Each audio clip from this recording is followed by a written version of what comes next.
Hello and welcome to magnet brains Hindi. मैं हूं आपका दोस्त और आपका होस्ट अनिल पाटीदार।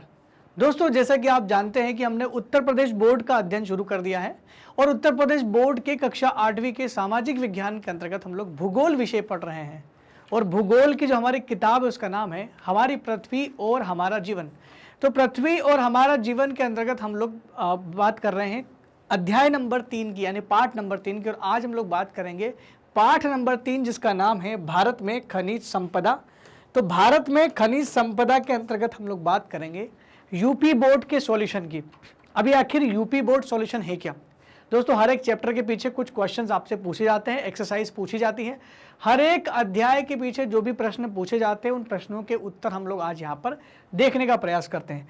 आइए देखते हैं, एक-एक करके प्रश्नों के उत्तर जानने का प्रयास करते हैं। कुछ प्रश्न यहाँ पर सब्जेक्टिव यानी लिखने पड़ेंगे, कुछ प्रश्नों के उत्तर आपको टिक मार्क करने हैं यानी सत्य असत्य बताना है, और कुछ में खाली स्थान भी भरना है। तो तीनों तरह के जोड़ियाँ भी बनाना है। तो सब कुछ हम लोग यहाँ करने वाले हैं। तो बने रहिए मैग्नेट ब्रेन्स के साथ, क्योंकि मैग्नेट ब्रेन्स आप लोगों के लिए लेकर के आया है बिल्कुल फ्री शिक्षा। दोस्तों, आप चाहे तो ये सारे के सारे वीडियो हमारे YouTube channel magnet brains Hindi पर जाकर देख सकते हैं, या फिर आप हमारी वेबसाइट को भी फॉलो कर सकते हैं जिसका नाम है magnetbrains.com। ये सब कुछ आपको बिल्कुल फ्री ऑफ कॉस्ट प्रोवाइड करता है। चलिए दोस्तों, आगे बढ़ते हैं इसी के साथ। निम्नलिखित प्रश्नों के उत्तर दीजिए। पहला ही प्रश्न है हमारा कि निम्नलिखित प्रश्नों के उत्तर दीजिए। तो पहले प्रश्न में लिखना है आपको क्या है कि खनिज किसे कहते हैं या खनिज क्या होता है। दोस्तों, इसकी डेफिनेशन बनानी तो कैसे बनाएंगे? खनिज वह पदार्थ होता है, क्या होता है? वह पदार्थ जिसे खनन की क्रिया द्वारा, खनन की क्रिया द्वारा धरातल से खोद कर निकाला जाता है तथा शुद्धिकरण कर उपयोग में लिया जाता है। इसको हम लोग क्या बोलेंगे? खनिज कहलाता है। वो सिंपल शब्दों में दोस्तों लिखा है, पदार्थ जिसे या वह पदार्थ जिसे खनन की क्रिया के द्वारा धरातल से खोद कर निकाला जाता है तथा शुद्धिकरण कर उपयोग में लिया जाता है, खनिज कहलाता है। खनिज दो प्रकार के, इसको और लंबा करना हो तो ये लिख दो, खनिज दो प्रकार के होते हैं। खनिज दो प्रकार के होते हैं, जैसे नंबर 1 धात्विक खनिज, धात्विक खनिज। जैसे नंबर 2 अधात्विक खनिज। तो दो तरह के खनिज होते हैं, धात्विक खनिज और अधात्विक खनिज। तो अगर ऐसा क्वेश्चन पूछा गया तो आप अगर सही उत्तर लिखना चाह रहे हो तो इस तरह का आपको उत्तर लिखना पड़ेगा कि ऐसे पदार्थ जिसे खनन की क्रिया के द्वारा धरातल से खोद कर निकाला जाता है तथा शुद्धिकरण कर उपयोग कर लिया जाता है, उसे खनिज कहते हैं। खनिज दो प्रकार के होते हैं, धात्विक खनिज, अधात्विक खनिज। और मन नहीं मान रहा है और लिखना है तो एग्जाम्पल भी लिख दो। धात्विक खनिज का एग्जाम्पल लिख दो, लोहा, तांबा, सोना, चांदी। अधात्विक खनिज का एग्जाम्पल ले लो, कोयला, अभ्रक। ये कर लो। आपको जितना बढ़ा सकते हो क्वेश्चन को बढ़ा सकते हो, लेकिन अगर क्वेश्चन बिल्कुल कम मार्क्स में पूछा गया है, 2 लाइन में उत्तर देना है, तो 2 लाइन का उत्तर भी हमारे पास में है। लेकिन क्वेश्चन अगर आपको अच्छे तरीके से पूछा गया तो ऐसे भी उत्तर लिख सकते हैं। उत्तर आपके सामने है, इसको एक बार इत्मीनान से देख के पढ़ लीजिएगा, क्योंकि वो जो छोटा उत्तर है जिसको आपको कम मार्क्स के लिए पूछा जाए, 2 नंबर में पूछा जाए, तो ऐसा भी लिख सकते हैं सीधा। वे वस्तुएं जो खोद कर धरातल से निकाली जाती हैं खनिज कहलाती हैं। एक लाइन में भी उत्तर बन सकता है, लेकिन एक लाइन में उत्तर लिखने के बजाय आप चाहे समय हो आपके पास अच्छा उत्तर लिखना है तो जैसा मैंने लिखा हुआ है वैसा भी आप लिख सकते हैं। तो इसको मैं मिटा रहा हूँ दोस्तों, ये है वे वस्तुएं जो खोद कर धरातल से निकाली जाती है उसे खनिज कहते हैं। अच्छी तरीके से लिखना है तो वे वस्तुएं, वे पदार्थ जिन्हें खनन की क्रिया के द्वारा खोद कर निकाला जाता है, क्योंकि क्रिया का नाम तो खनन है ना दोस्तों। आई बात समझ में? आगे बढ़ते हैं। नेक्स्ट क्वेश्चन, लौह अयस्क कितने प्रकार के होते हैं और इसके नाम लिखिए। तो लौह अयस्क कितने प्रकार के होते हैं? सीधा आप तो ऐसा लिखो, लौह अयस्क। लौह अयस्क 4 प्रकार के होते हैं। प्रकार नंबर 1 मैग्नेटाइट, प्रकार नंबर 2 हेमेटाइट, प्रकार नंबर 3 लिमोनाइट और प्रकार नंबर 4 सीडराइट। ये हो गया आपके 4 प्रकार। तो खनिज लौह अयस्क कितने प्रकार के होते हैं? लौह अयस्क 4 प्रकार के होते हैं। लेकिन सीधा बताने से पहले आप थोड़ा सा एक एग्जांपल, ये थोड़ा सा एक्सप्लेनेशन कर सकते हैं कि लोहा जिस कच्ची पदार्थ के रूप में, कच्चे पदार्थ के रूप में निकलता है उसे लौह अयस्क कहते हैं। पहले लौह अयस्क भी तो समझाना पड़ेगा। यानी लोहा जिस कच्ची अवस्था में खनिज के रूप में प्राप्त होता है उसे लौह अयस्क कहते हैं। जिस कच्ची पदार्थ की अवस्था में प्राप्त होता है उसे खनिज कहते हैं। और लौह अयस्क 4 प्रकार से 4 भागों में बांटा गया है जो आपके सामने दिखाई दे रहे हैं, मैग्नेटाइट, हेमेटाइट, लिमोनाइट, सिडराइट। बात समझ में आई? अब ये क्या होता है इसको भी एक्सप्लेन कर दो तो ज्यादा अच्छा उत्तर निकलेगा। आप बोलो कि जिसमें लोहांश और रंग, ये 2 चीज लिख दोगे तो मजा आ जाएगा। लोहांश बोला अगर आपने कि लोहे अंश की मात्रा कितनी होती है, इधर 70% लिखो, इधर लिखो 60 से 70%, 60 से 70%, इधर लिखो 40 से 60% और इधर लिखो 10 से 48%। ये अगर लिख दिया आपने तो ये तो हो गया आपके लोहे की मात्रा। रंग की बात करें तो रंग इसका होता है काला, इसका रंग होता है लाल, लाल या कत्थई, लाल या कत्थई रंग। इसकी बात करें लिमोनाइट की तो लिमोनाइट का जो कलर होता है वो पीला होता है। इसके सिडराइट की कलर बात करें तो राख के रंग के जैसा होता है, राख के समान होता है। तो ये हो गया आपका उत्तर बहुत सही। पढ़ने वाला भी बोलेगा कि क्या उत्तर लिखा है भाई, क्योंकि इसमें आपने सारी चीज समझा दी, बिना बोले कि भाई लोहांश जिसमें 70% से ज्यादा हो वो सबसे अच्छा लोहा माना जाएगा जिसको मैग्नेटाइट कहते हैं। और जिस लोहे में 60 से 70% लोहे की मात्रा हो वो हेमेटाइट कहा जाएगा। लिमोनाइट की बात करें तो 40 से 60% और सबसे कमजोर लोहा जो मजबूती में सबसे कम मजबूत होता है सिडराइट होता है। 10 से 48% लोहे की मात्रा होती है। जिसमें लोहे की मात्रा ज्यादा होगा वो प्योर लोहा के बराबर माना जाएगा और उसमें मजबूती काफ़ी ज़्यादा होगी। तो ऐसे में आप 4 प्रकार लिख सकते हैं। और अगर बिल्कुल 2 मार्क्स में लिखना है, टाइम कम है, सीधा 1 लाइन में उत्तर लिख सकते हैं जैसा कि यहाँ पर लिखा गया है। जैसा कि यहाँ पर कैसे लिखा गया है, जैसा कि यहाँ पर लिखा गया है कि लौह अयस्क के 4 प्रकार होते हैं, मैग्नेटाइट, हेमेटाइट, लिमोनाइट, सिडराइट। बस इतना भी काफ़ी है। लेकिन अगर आपको अव्वल आना है, अच्छा उत्तर लिखना है तो आप इस तरीके से कोशिश करें लिखने की, ये ज़्यादा बेहतर हो सकता है। बात समझ में आ ही गई होगी आपको। तो क्वेश्चन नंबर 3 यानी ग की ओर बढ़ते हैं। नेक्स्ट क्वेश्चन की ओर बढ़ते हैं। हमारा जो ग वाला क्वेश्चन है बोलता है कि भारत में मैग्नीज के 2 प्रमुख उत्पादक राज्यों के नाम लिखो। मैग्नीज के 2 प्रमुख उत्पादक के नाम। तो मैग्नीज का उत्पादन भारत में कहाँ होता है? मैग्नीज के 2 प्रमुख उत्पादन के नाम जो है वो है आपका मध्य प्रदेश और महाराष्ट्र। इन 2 राज्यों में सबसे ज़्यादा होता है। तो एक तो मध्य प्रदेश में होता है काफ़ी ज़्यादा मात्रा में और साथ ही साथ महाराष्ट्र में भी काफ़ी ज़्यादा मात्रा में मैग्नीज का उत्पादन होता है। ये ध्यान रखना। मैग्नीज का इस्तेमाल कहाँ किया जाता है, किस चीज़ के में किया, तो ये तो खाली लिख दिया कि मैग्नीज के 2 प्रमुख उत्पादक राज्य मध्य प्रदेश और महाराष्ट्र हैं। जबकि इसका इस्तेमाल जो है वो कहाँ किया जाता है, इस्तेमाल भी लिख दोगे ना तो थोड़ा सा उत्तर लंबा हो जाएगा। इस्तेमाल कहाँ किया जाएगा?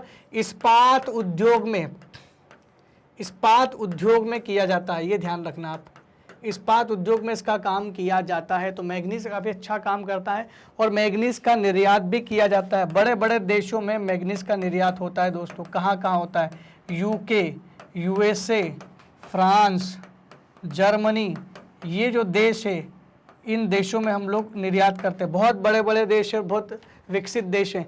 तो भारत के 2 ही राज्यों में इसका उत्पादन होता है। इसका इस्तेमाल खासकर इस्पात बनाने में किया जाता है, लोहे को जंग रहित बनाने में किया जाता है। इसका इस्तेमाल वहाँ पर होता है और मध्य प्रदेश, महाराष्ट्र में सबसे ज़्यादा होता है। यूके, यूएसए, फ्रांस, जर्मनी, इन राज्यों में, इन देशों में इसका निर्यात भरपूर मात्रा में होता है। मध्य प्रदेश के जो खाने भी बड़ी प्रसिद्ध है मैंगनीज के लिए। तो अगर खाली जल्दी लिखना है, कम समय है और कम नंबर मिल रहे हैं तो सीधा लिख सकते हैं, लेकिन खाली 2 राज्य ऐसे जैसे लिखा है वैसे भी नहीं लिखना है। कम से कम इस तरह से लिखना है कि भारत में मैंगनीज के 2 प्रमुख उत्पादक राज्य इस प्रकार है। Number 1 Madhya Pradesh, number 2 Maharashtra. ऐसा भी लिख दोगे तो काम हो जाएगा। इस्तेमाल चाहे तो लिख सकते हो, निर्यात चाहे तो लिख सकते हो। आपको बड़ा बनाने का तरीका बता रहा हूं मैं, इसके क्वेश्चन को कैसे आप बड़ा कर सकते हैं। हमारे जीवन में एल्यूमिनियम धातु का उपयोग कहाँ होता है? एल्यूमिनियम का उपयोग कहाँ होता है? एल्यूमिनियम से क्या क्या बनता है? पहली बात तो आपको लिखना है कि एल्यूमिनियम का अयस्क जो है वो कौन सा है? अयस्क जो होता है एल्यूमिनियम का क्या होता है? जल्दी से कमेंट बॉक्स में लिख के बताएं दोस्तों, एल्यूमिनियम का जो अयस्क होता है वो क्या होता है? उसको हम लोग क्या बोलते हैं? बॉक्साइट से बनता है। एल्यूमिनियम को बॉक्साइट से बनाया जाता है। बॉक्साइट को उच्च ताप पर गला करके, छान करके एल्यूमिनियम धातु प्राप्त की जाती है और एल्यूमिनियम का इस्तेमाल किया जाता है बर्तन बनाने में, बर्तन उद्योग में किया जाता है।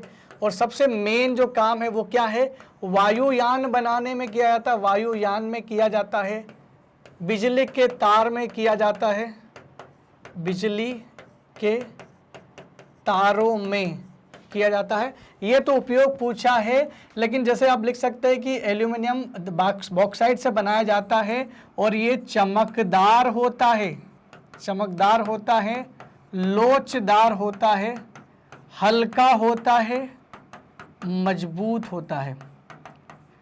एल्यूमिनियम एक चमकदार, लोचदार, हल्का और मजबूत धातु है। हल्का, वजनी और मजबूत धातु है, इसलिए इसका इस्तेमाल बर्तन बनाने में, वायुयान बनाने में और बिजली के तार बनाने में किया जाता है। हमारा तो यही जीवन में एल्यूमिनियम धातु का उपयोग पूछा है। तो पहले क्यों उपयोग है? क्योंकि ये सारी क्वालिटी है, इसलिए तो ये उपयोग है। बात समझ में आई? अब देख लेते हैं हमने इसका उत्तर को किस तरह से लिखा है। हमारे जीवन में एल्यूमिनियम धातु के कई उपयोग है, जैसे बर्तन बनाने में, जैसे वायुयान बनाने में, जैसे विद्युत के तार बनाने में, मशीनों के कल पुर्जे, मशीनों के कुछ पुर्जे वह बनाने में, वाहनों के निर्माण में एल्यूमिनियम धातु का इस्तेमाल किया जाता है। क्योंकि इसको थोड़ा लंबा करना है तो एक शब्द ऐसा लगा, क्योंकि यह मजबूत, हल्का, वजनी, लोचदार, चमकदार धातु है। ऐसा लिख दोगे तो और बढ़ गया ना थोड़ा सा। अपने उत्तर को दूसरों से अलग बनाने के लिए इन चीजों को जोड़ना पड़ेगा दोस्तों आपको, तभी आपका उत्तर दूसरों से थोड़ा सा डिफरेंस हो जाएगा। तो ये डिफरेंस लाना है तो कुछ नई चीज जोड़ना पड़ेगी। ये सब लिखते हैं, ये हम लिखते हैं, तो सब में और हम में अंतर क्या है? जो सब लिखते हैं वो हम नहीं लिखेंगे, वो हम तो लिखेंगे ही लिखेंगे, उसके साथ जोड़ के हम कुछ नया लिखेंगे ताकि एक्स्ट्रा मार्क खींच के ले आओ। टीचर से ज़्यादा मार्क्स खींचने का तरीका है अपने उत्तर को बेहतरीन से और बेहतर बनाया जाए। नेक्स्ट, रिक्त स्थानों की पूर्ति कीजिए। कुछ रिक्त स्थान भरने हैं दोस्तों। खनिज पदार्थों को रिक्त स्थान खोदकर निकाला जाता है। कहाँ से खोदकर निकाला जाता है? तो इसको बोलते हैं धरातल से खोद के निकाला जाता है। तो ये धरती से निकाला जाता है, इसका आंसर तो बिल्कुल सिंपल था, धरातल से खोद कर ही खनिज को निकालते हैं। बॉक्साइट रिक्त स्थान का अयस्क है। किसका अयस्क है? तो ये तो सब हमने पढ़ा है, एल्यूमिनियम। तो एल्यूमिनियम का अयस्क है, Al लिख देना, एल्यूमिनियम का अयस्क है। और दोस्तों सही तरीका लिखने का क्या मैं बता दूं, ये तो लिखा ही है ना, एल्यूमिनियम का अयस्क, एल्यूमिनियम लिख दिया और कोष्टक में उसका नाम Al कर देना, तो आपको ज़्यादा सही समझ में आएगा। सोचने वालों को भी लगेगा इसको, इसका वो भी नाम भी पता है कि Al लिखते हैं एल्यूमिनियम को। तो बॉक्साइट को एल्यूमिनियम धातु का अयस्क है, बहुत अच्छी चीज़ है, इससे बहुत सारी चीज़ें बनती है। उच्च ताप की भट्टियों के निर्माण में धातु का प्रयोग किया जाता है। दोस्तों यहां पर क्वेश्चन तो पूछा गया, शुरुआत तो बड़ी अच्छी थी, लेकिन क्वेश्चन में पीछे क्या धातु का प्रयोग किया। अगर ये धातु शब्द नहीं होता तो बुक में लिखा हुआ है कि अभ्रक का इस्तेमाल उच्च ताप की भट्टियों के लिए किया जाता है।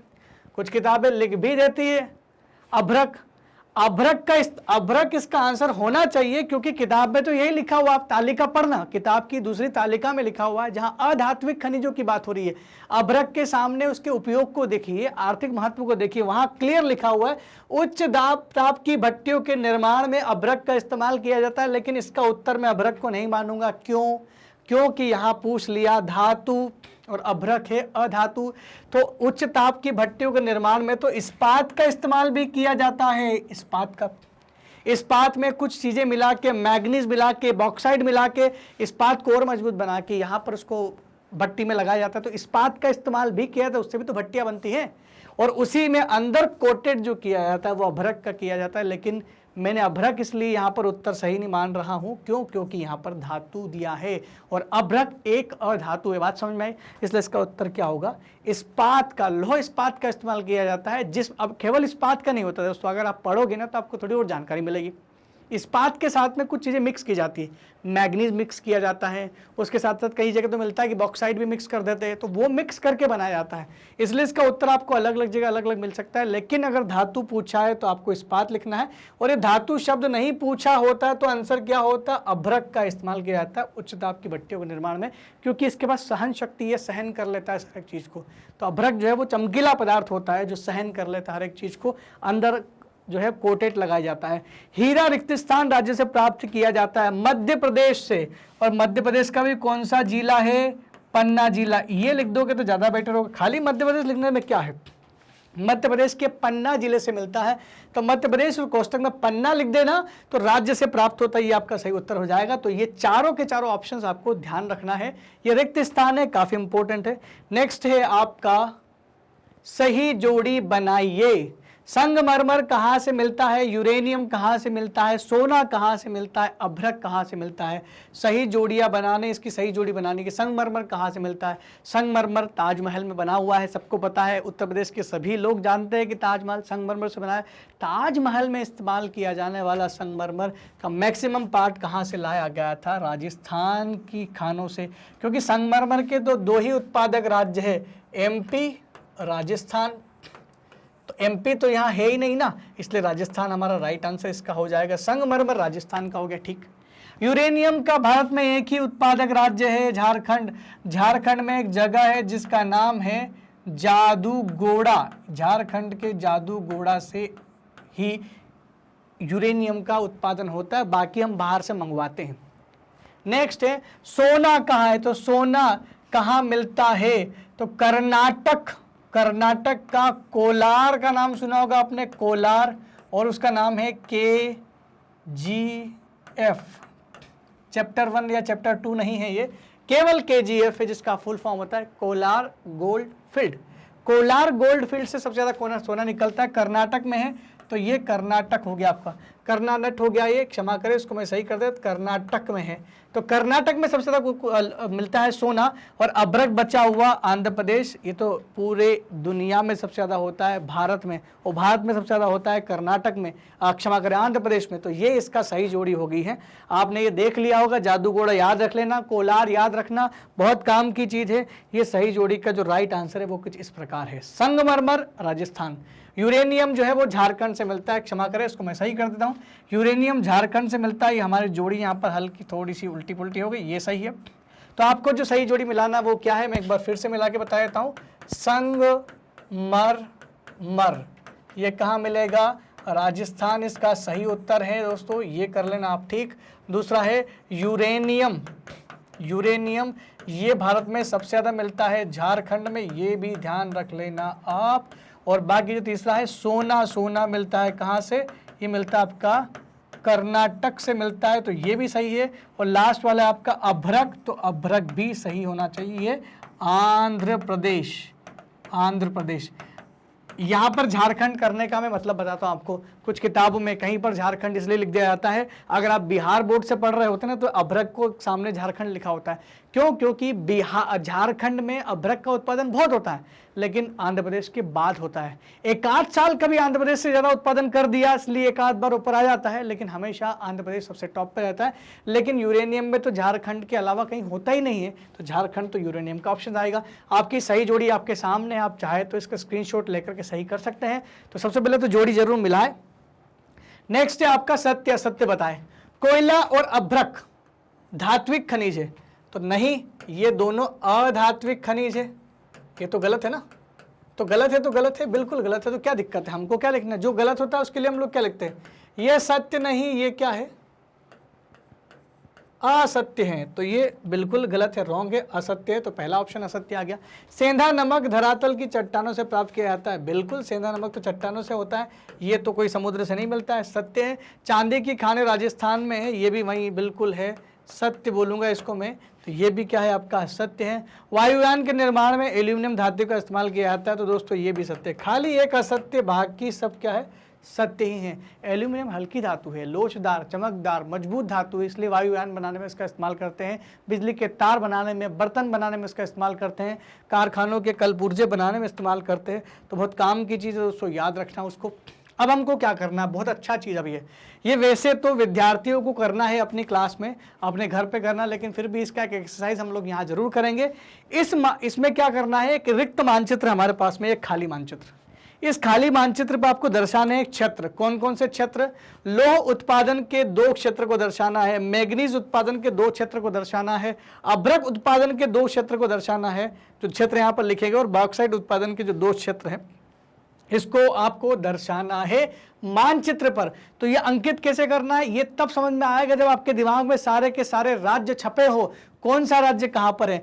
जैसे पहला हमारा है लौह उत्पादन के 2 क्षेत्रों को बताए, तो लौह उत्पादन के 2 क्षेत्र आपके जो है झारखंड और कर्नाटक है ना, तो ये हो गया आपका ब्लैंक मैप। तो झारखंड ढूंढोगे तो कैसे ढूंढोगे, कर्नाटक तो बड़ी आसानी से मिल जाएगा। ये रहा आपका महाराष्ट्र, ये रहा गोवा और ये रहा कर्नाटक।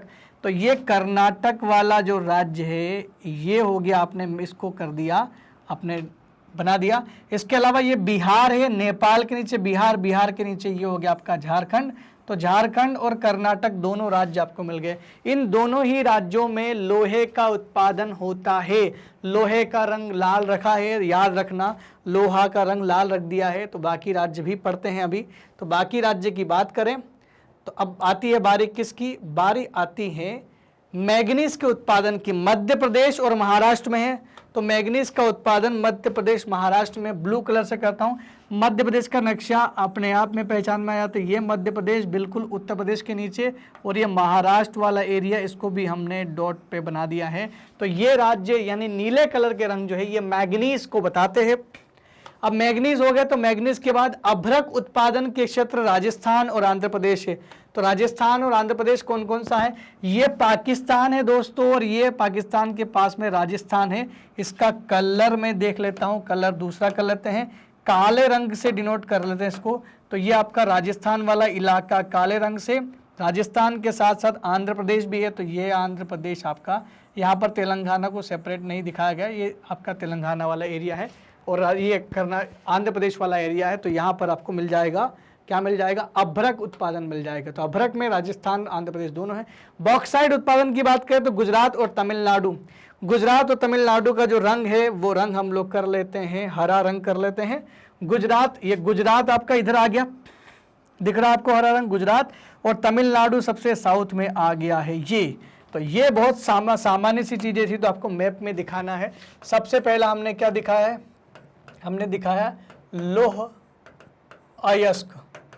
पढ़ने का तरीका है दोस्तों, ये कलर लौह अयस्क को दिखाया है, कौन से रंग से, लाल रंग से दिखाया है। दूसरा हमने किसको दिखाया, दूसरा दिखाया मध्य प्रदेश महाराष्ट्र को दिखाया, तो मैग्नीज को दिखाया है, मैग्नीज को दिखाया है। तो मैग्नीज को कैसे दिखाया, कौन से कलर से दिखाया, नीले रंग से दिखाया हुआ है मैग्नीज को। मैग्नीज के अलावा हमारा हरा रंग जो है वो किसके लिए है, अभ्रक उत्पादन के लिए है। अभ्रक, अभ्रक उत्पादन के लिए हरा रंग है, नहीं क्षमा करें, अभ्रक उत्पादन के लिए हमारा काला रंग है, और काला रंग जो है वो डिनोट करता है राजस्थान को, और किसको करता है, राजस्थान के साथ साथ आंध्र प्रदेश को करता है। इसके अलावा तमिलनाडु और गुजरात राज्य की बात करें तो ये बॉक्साइट को दिखाते हैं। तो बॉक्साइट का जो कलर है वो क्या है, बॉक्साइट का जो कलर है वो है आपका हरा रंग। अब आप रंग से देख सकते हैं, लोहयस्क के उत्पादन क्षेत्रों को ढूंढे लाल रंग से, मतलब झारखंड और कर्नाटक मिल गया। मैग्नीज उत्पादन क्षेत्र को ढूंढे नीले रंग वाले, कौन से, मध्य प्रदेश महाराष्ट्र मिल गया। इसके अलावा अभ्रक उत्पादन क्षेत्र को ढूंढे काला रंग से, कौन सा है, ये तो हो गया आपका राजस्थान, ये हो गया आपका आंध्र प्रदेश। और बॉक्साइट वाले को ढूंढोगे हरा रंग, तो 2 ही हरे रंग दिख रहे हैं, एक तमिलनाडु और एक दिख रहा आपको गुजरात। तो ये सारे राज्यों का यहाँ पर आपको मिल गया है और ये आपको घर पे करना था। एक बार फिर प्रैक्टिस करिएगा, ऐसा ब्लैंक में बनाइएगा और एक एक राज्यों के नाम लिखिएगा। उस राज्यों के नाम लिखने के बाद उस पर डिनोट कीजिएगा कौन कौन से जो उत्पादन हो रहा है, किस चीज़ का हो रहा है, वो सारी चीज़ आपको समझ में आ जाएगी। तो दोस्तों यहाँ खत्म होता है हमारा जो यूपी बोर्ड का सॉल्यूशन है वो पार्ट 3 का खत्म होता है। खनिज संपदा हमने खत्म कर ली है। आशा करता हूँ कि आपको सारी चीज़ समझ में आ रही होगी।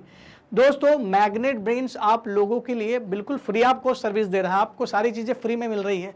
और लेकिन अगर आपको यूट्यूब पे दिक्कत हो रही है समझने में, यूट्यूब पे अगर आपको सीक्वेंस में वीडियो नहीं मिल रहे तो घबराने की जरूरत नहीं है, क्योंकि हम लोग आपके लिए वेबसाइट भी लेकर के आए और हमारी वेबसाइट है magnetbrains.com।